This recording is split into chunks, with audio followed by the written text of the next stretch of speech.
What's up? I just got back from Florida. Spent a week there working, and I ordered a bunch of parts. So let's see what I got, and let's see what the first thing that I'm gonna do on the El Camino is today.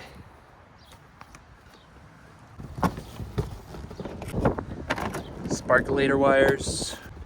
I don't even know what this is.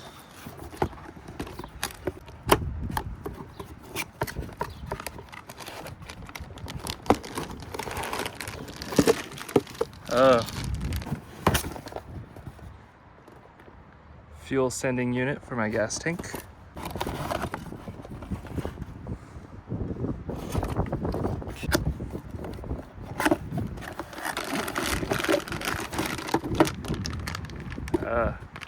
The turny thingamabob. Idler arm.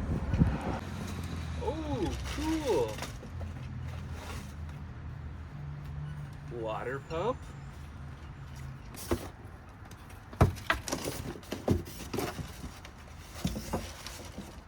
It's a turkey leg. That's cool. Well, those are supposed to stay refrigerated though.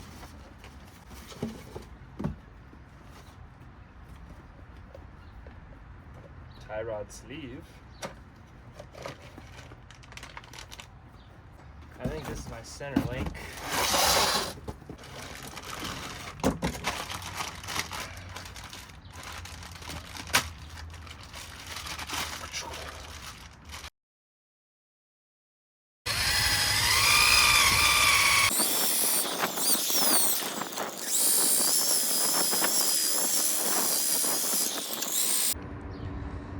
I got a decent amount of the gunk stuff off. Doesn't need perfect. I'm just gonna do a little protective coat of this stuff, coastal gray. Doesn't have to look the coolest, just wanted to be protected.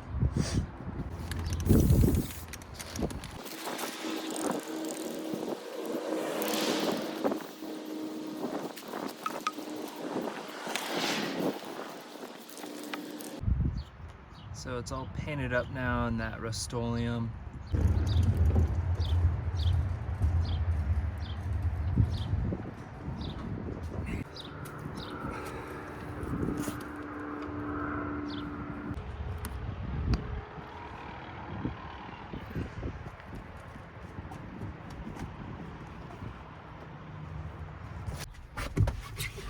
What's up? Got the tires. Shout out to Associated Tires in Ventura. I'm gonna slap these on, but first I need to assemble one more brake. And then we gotta set the car down and see how it sits with the 1-inch drop. Let's go.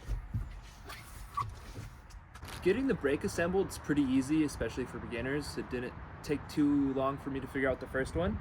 You just need your kit and some grease and a little bit of YouTube knowledge. So what we're gonna do first is install the inner wheel bearing and then the little shield for it, the dust shield. So what we're gonna do is we're going to take a good amount of grease on our hand here, the grease, and put some on my palm here. Now we scoop, scoop, in the same spot, scoop, scoop. Try not to drop it. Scoop, scoop, scoop, until it starts getting pushed up. See it at the top here. Scoop, scoop, scoop, scoop.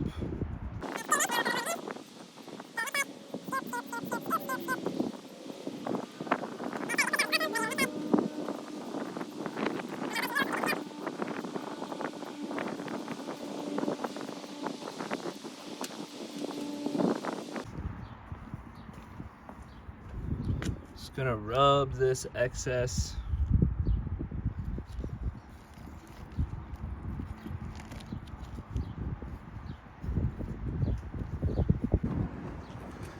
Go ahead and drop it in. Doesn't go that way. Skinny side, smaller angle in first. Nice. Now let's get the shield on. So I'm going to place this shield right here. Other way.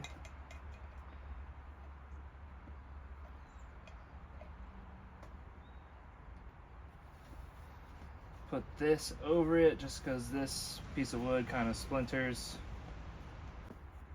Now I'm going to take this hammer and whack it.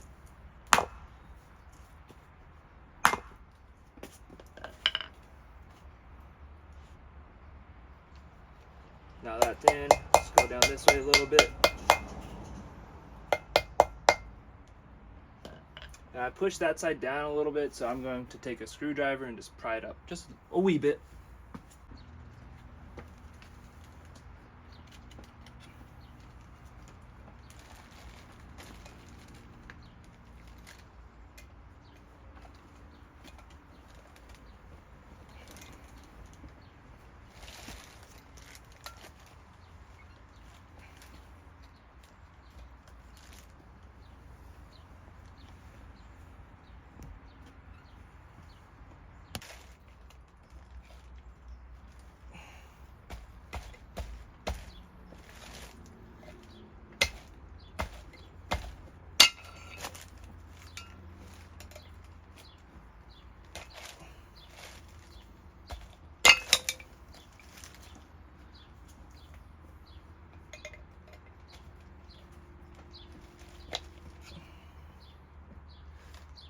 There we go. Now I got this all flush, ready to go.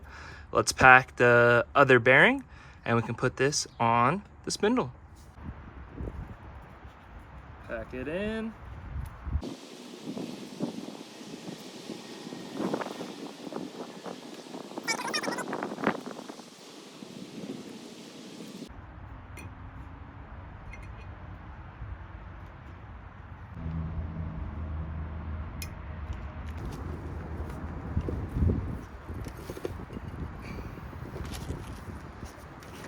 So just be wary when you're carrying this not to flip the stud side down because the bearing will fall out.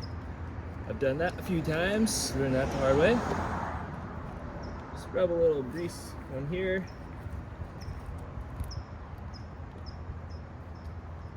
Cool.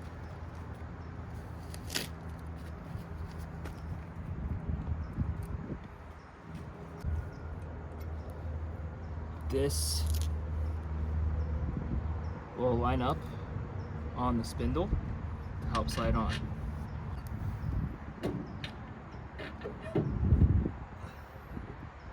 There we go. So what we'll do is we'll tighten in this 1-inch castle nut. It goes on a lot easier, I swear.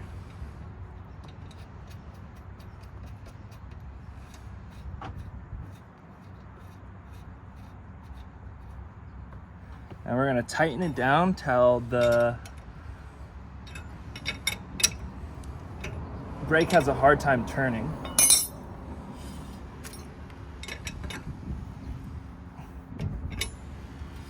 There we go, it's getting kind of stiff.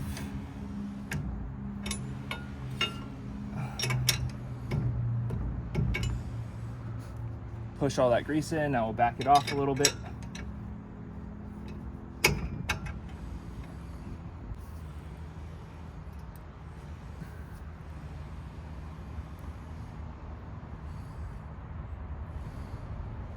Push it down, just like that. All right, it's on, and I'm gonna put the wheel on now, but don't come at me for not having the calipers on. I know that I can't stop the car without it. I am going to be doing that at another date. I'm waiting for my front sway bar to come. I'm gonna finish doing the front steering. When I do that, I will also be doing the brakes because I'm waiting for the brake lines to come in. So we're just gonna put the tire on now and see what it looks like.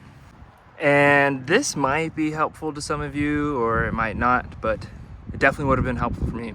So if you're doing a disc brake conversion on a Camino or a Chevelle, you need to buy everything new, which is kind of frustrating, but it's better to know that than to order stuff and then realize you need to order stuff again. So this steering knuckle here is a 1/2 inch hole, and the original one that it comes with is smaller. The spindles, same thing. So when you order your brake kit, make sure you get new knuckles, new spindles. Otherwise, you're gonna be really annoyed when you go to set stuff up.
Oh yeah, fuck yeah, let's go.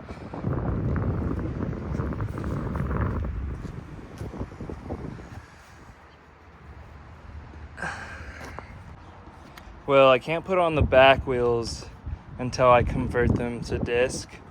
Right now they protrude just a little too much. I'm running a 235 60/15 and it's just gonna hit a little too much right here right now. I'm pretty sure when I get the brakes, the disc brakes put on, it is going to fit. If not, I'm going to have to sell some tires. But let's get a side view, see what the car looks like with it on, kind of. I'm going for that classic muscle stance, a little bit tinier in the front, definitely bigger in the back. I'm running 15x7s in the front, 15x8 in the back. These are 205 60/15s. They look good. Those are 235 60/15s. With the 1-inch drop in the front, it's definitely not gonna be that pronounced, but this is gonna look bitchin'.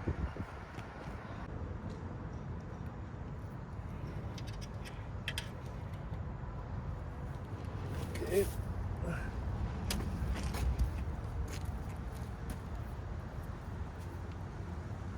Okay, I need to go the other way actually.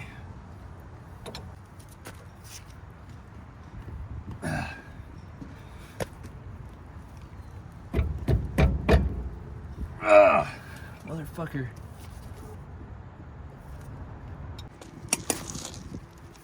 When in doubt.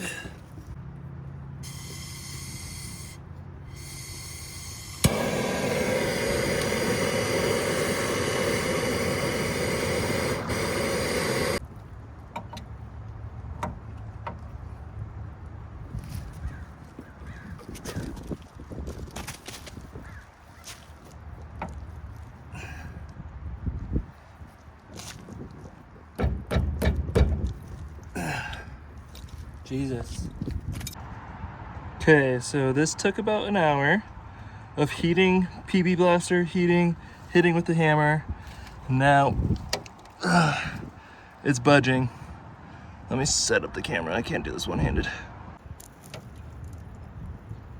Oh my God.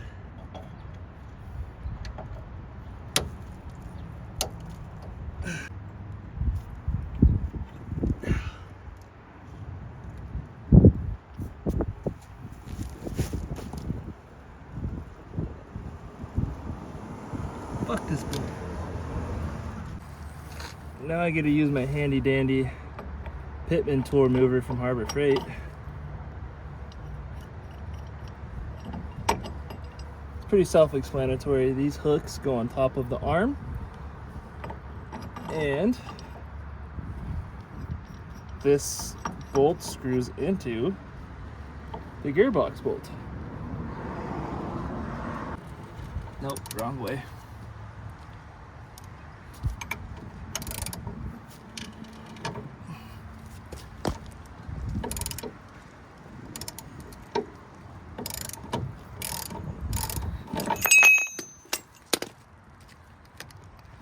Man, the right tool makes the job so easy. Well, I did not need to take the pitman arm off. I got it confused with the idler arm.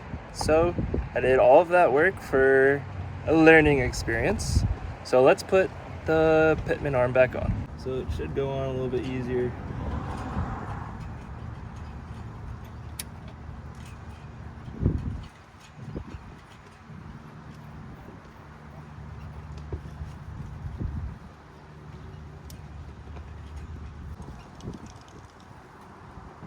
Wish I had sockets bigger than. Dude, this, I don't even know how big this bolt is. And that is big.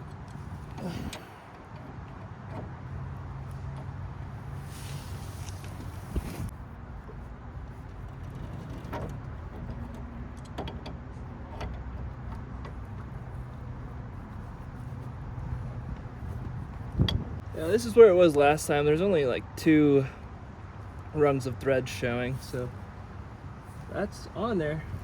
Guess it doesn't take much to steer the car. Let's just give it one more twist for good measure.